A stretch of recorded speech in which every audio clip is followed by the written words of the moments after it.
അഭിനയിച്ചിട്ടുള്ള സിനിമകളിൽ ലഭിച്ചിട്ടുള്ളത് screen time കുറവുള്ള കഥാപാത്രങ്ങളാണെങ്കിൽ പോലും അഭിനയ മികവുകൊണ്ട് പ്രേക്ഷകരുടെ മനസ്സിൽ തങ്ങി നിന്നിട്ടുള്ള നടനാണ്. ഞാൻ താൻ കേസുകൊട് എന്ന സിനിമയിലെ സുരേഷൻ കാവുത്താഴയും എന്നേക്കും പ്രേക്ഷകരുടെ മനസ്സിൽ പതിഞ്ഞു പോയവയാണ്. അഭിനയത്തിൽ ഇനിയും ഏറെ ദൂരം താണ്ടും എന്നതിൽ പ്രേക്ഷകർക്ക് സംശയമില്ലാത്ത പ്രതിഭ കൂടിയാണ് രാജേഷ് മാധവൻ.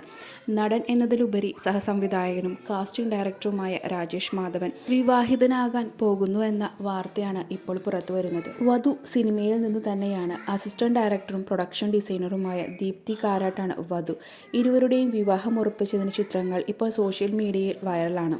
അങ്ങനെ അത് ഔദ്യോഗികമായി ഉറപ്പിച്ചു എന്ന ക്യാപ്ഷനിലൂടെയാണ് ചിത്രങ്ങൾ പങ്കുവച്ചിരിക്കുന്നത്. ഇരുവരുടെയും സുഹൃത്തുക്കൾ ആശംസകൾ നേർന്നുകൊണ്ട് എത്തിയിട്ടുണ്ട്. പ്രൊഡക്ഷൻ കൺട്രോളറായി സിനിമയിൽ തുടക്കം കുറിച്ച ആളാണ് രാജേഷ്.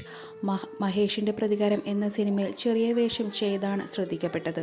പിന്നീട് തൊണ്ടിമുതലും ദൃക്സാക്ഷികളും എന്ന സിനിമയിൽ അസിസ്റ്റന്റ് ഡയറക്ടറായി. ശേഷം നിരവധി ചിത്രങ്ങളിൽ അഭിനയിക്കുകയും കാസ്റ്റിംഗ് ഡയറക്ടറുമായി പ്രവർത്തിക്കുകയും ചെയ്തിരുന്നു. Indian police force, the hard, Sithara, across the ocean, careful എന്നീ ചിത്രങ്ങളിലൂടെ അസിസ്റ്റന്റ് ഡയറക്ടറായ ആളാണ് ദീപ്തി.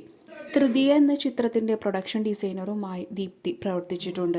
ഒരു സാധാരണ കർഷക കുടുംബത്തിൽ നിന്നും എത്തിയാണ് സിനിമയെന്ന വലിയ സ്വപ്നങ്ങൾ രാജേഷ് കണ്ടു തുടങ്ങിയത്. അതിൻ്റെ ഭാഗമായി പ്രവർത്തിച്ചു തുടങ്ങിയത്. സിനിമയ്ക്ക് പിന്നാലെ നടന്ന് താൻ കുറെ കഷ്ടപ്പെട്ടിട്ടുണ്ടെന്ന് മുമ്പ് രാജേഷ് പറഞ്ഞിട്ടുണ്ട്. കൂടുതൽ അപ്ഡേറ്റ്സിനായി ഈ ചാനൽ സബ്സ്ക്രൈബ് ചെയ്യുക.